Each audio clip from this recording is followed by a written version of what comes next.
Assalamualaikum warahmatullahi ta'ala wabarakatuh, and hello to all of you. This is the last chapter for retirement planning, that is debt management in retirement planning. In this topic, we are going to look at housing loan and how we can calculate the interest for housing loan, and we are going to look at the refinancing of the housing loan, share financing, as well as the overdraft facilities. When we talk about the planning for retirement, it means that we have to find a way on how to reduce our expenses. So in reducing our expenses, regardless of what type of expenses they are, the reduction in the interest expense also is one of the main things that we have to consider in order for us to accumulate fund for the retirement. Housing loan especially is one of the expenses, one of the biggest expenses, or one of the very consistent loan where we have to make a payment every month.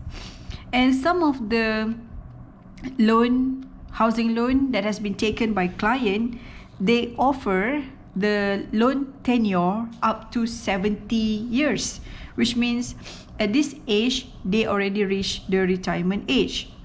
Therefore, it is very important for you to give a suggestion, for you to give an advice to your client to settle their housing loan before they reach the retirement age. This is because once they retire, they no longer have a active income. Therefore, it is quite difficult for them to be able to be committed to a very huge loan such as the housing loan. How we should select the housing loan? Let's say you have package A and package B. How you should select the housing loan, whether you should choose package A offered by bank A or package B offered by bank B, for example. This is very simple. We look at the total interest expense. Basically, the total interest charged by bank A and bank B, we have to compare between both banks, and we should choose the bank that charge lower interest. Alright, now we look at the computation of total interest.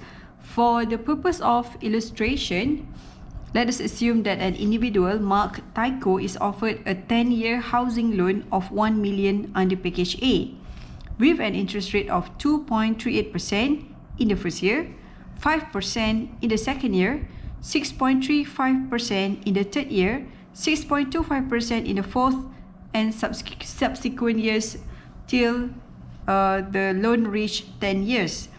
So, how much will be the total interest payable of this loan package if interest rates are assumed unchanged and installments are promptly paid? So we can see that the interest charged are different between one year and another. For the first year is 2.38, second year is 5%, third year is 6.35%, from the fourth year to 10 years is 6.25. How much is actually the total interest? Therefore, this is what we call as multi-layer, multi-tier rates loan, and it is quite difficult for us to calculate for this. I will show you the calculation for this case. If you look at the total interest that has been paid by Tycho for the first year, we can see that the rate is 2.38, for the second year is 5%, for the third year is 6.35, and for the fourth to 10 years is 6.25. Number of installment for the first year is obviously 12 months or 12 times of installment. For the second year is 12 times of installment. Third year is 12 times of installment. From the fourth to 10 years is 84 times of installment. How can we get the installment amount for the first year, for the second year, third year, fourth year? We are going to make a calculation. I will show you the calculation for this, and we can see that the total amount repaid is 112,470.24 for the first year. This is for the second year, third year, and 4th to the 10th year. This is the total amount that has been paid by Tyco. Okay, this is the loan amount, which means 1.2, almost 1.3 million has been paid in total. And the loan amount is 1 million, which means that the total interest is 293,693. This is the total interest. Okay, so I show you the calculation using the financial calculator. Alright, so you can see the sign here is A, B, D, F, and I will show you the calculation accordingly. So how we should get this A, you go to CMPD, alright, set N is 120, where it is actually 10 years times with 12 months, so N is 120. I is 0.19833, where this figure 2.38 we divide it with 12. The PV is 1 million, that is the loan amount. The AV is 0, PY is 1, CY is 1. You go to payment. This is something that we want to solve because we want to know what will be the installment amount. Therefore, you go to PMT and you solve, then you can get 9372.503215. This is referring to the installment amount for the first year. Okay, so as for the second year, we have to know, when we want to calculate for B, there will be another additional calculation that we have to do, because in A, where we calculate the installment for the first year, the PV is 1 million. But for the second year, the PV is no longer 1 million. Because why? Because the amount of loan has been reduced after the payment in the first year. Therefore, in order for us to get the PMT for the second year, we have to calculate for the PV first. Because PV, we have to calculate it using the loan amortization. Okay, you can see here, I have to repeat again, where you have to find PV first, because the PV for the second year is not going to be similar with the PV in the first year. Then, okay, you go to this AMRT in your calculator, you set N, alright, set N, payment 1 is 1, payment 2 is 12, okay, because you are going to look at the loan amortization after 1 year. N is 120, I is 0.198333, okay, similar to the information in year 1. PV is 1 million, alright. PMT is negative 9372.52. You must remember that in terms of payment, you must put a negative sign. Then you scroll down and you solve for the balance. You solve for the balance and you can get here 910,356.0535. So this will be the PV, or the remaining loan after 1 year of the installment. Alright, so this is the balance of the loan at the end of year 1. Therefore, we get back to calculation in CMPD. Now we know our PV is 910,356.08. Okay, so we continue with our calculation and set N. Okay, this is for the second year. N is 108 now, because this is the second year, means that we have another 9 years remaining. Alright, I is 0.41667. This is the second year. The I is 5. Okay, so 5 divided with 12 months, 0.41667. The PV is the new PV based on the new AMRT calculation that we have already prepared before. And then we will solve the PMT, then you can get the PMT is 10484.84. Okay, similar to this one. All right, in B. We continue with the next calculation for the third year and fourth year. So in this calculation, we are going to calculate for the installment for the year 3. Okay, so as for this 11,025.29, all right, so here will be the calculation. And before we calculate for the installment for the third year, again we have to calculate the loan amortization after the second year. All right, only that we can put it here. So the AMRT first, we have to calculate the PV first, then the latest PV. So go to AMRT, set N, payment 1 1, payment 2 12, and 120. I is 0.41667. Okay, because we have to all right, this is for AMRT. Okay, so I is 0.41667. okay,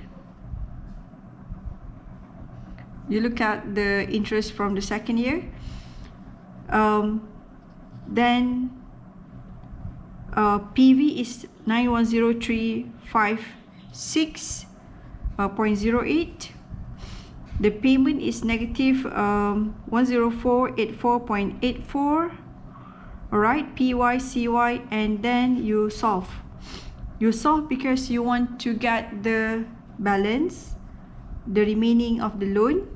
Then you will get 828,190.1471. This is the balance at the end of year 2. Therefore, this balance at the end of year 2 will be the PV, for the third year, for us to calculate the payment. All right, so as usual, you fill up all of this information and you go solve, and you will get 11,025.29, which is referring to the installment for the third year. Okay, so it is also similar process as for the fourth year, where again you have to calculate the AMRT. all right, and after that you have to find the remaining balance. all right, and after that you have to get back to this figure will be used here in PV, and then you solve the payment, then you can get the installment amount. Okay, so that's basically the calculation that you have to go through. And for us to get this figure 112470 is very easy. The installment times with number of installment, then we can get the amount that we paid. Okay, so I will let you to see this calculation for your reference. I hope that you can see it clearly. All right, this is for the last year. Okay, that is for the 4th to 10 years. All right.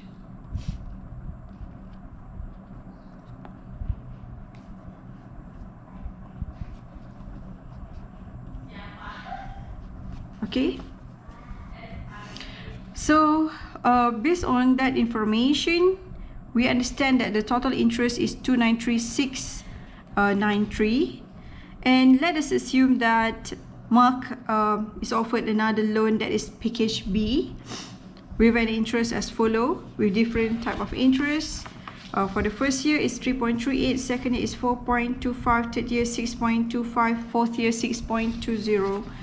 So using the same method as before, as what I showed you before, then you calculate the total amount, and it seems that the interest paid for the package B is 294,823, okay, which is slightly higher than than package A, which means we have to choose package A because package B offered higher interest rate. Now we look at the case of refinancing the housing loan. After your client bought the house, possibly after 5 years or 10 years, he might think to refinance the house because the interest rate offered now possibly become lower when compared to like 5 or 10 years ago. When he bought it, possibly the interest rate might be higher. So again, the consideration for you to pursue whether you want to refinance the house or not is by looking at the interest, whether it is actually offered lower than before, so if it is lower than before, which means that you can make a saving out of the interest, then refinancing might be a good alternative to do. Now we're going to look at the fixed rates or variable rates for loan. Normally, the bank will offer, like conventional and Islamic rates or package. So the conventional is where the rule is where BLR, or we call it as base lending rate plus with the certain percentage, while the Islamic package normally will always offer higher rates, but it is fixed. Alright, so the conventional is BLR, base lending rate, plus with certain percentage, and this percentage varies between one bank and another, and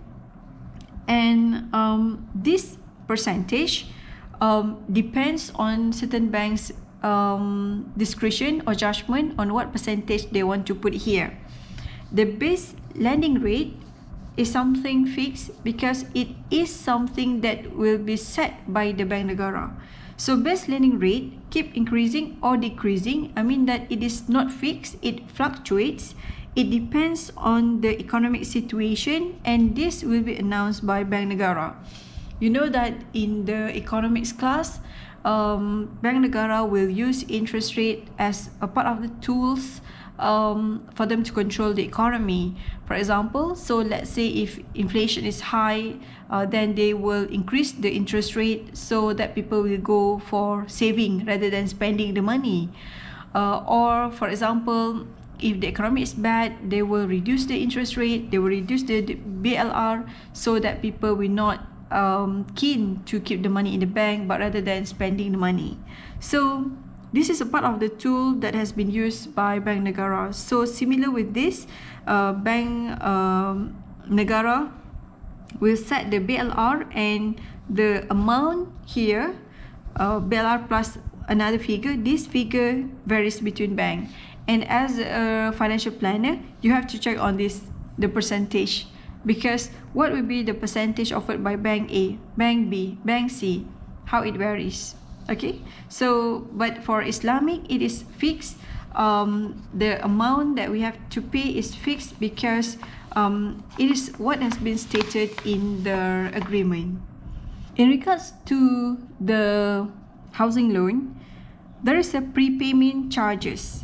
Alright, these prepayment charges are additional charges imposed on the loan account when a borrower fails to keep the account for a minimal time period with the lending bank.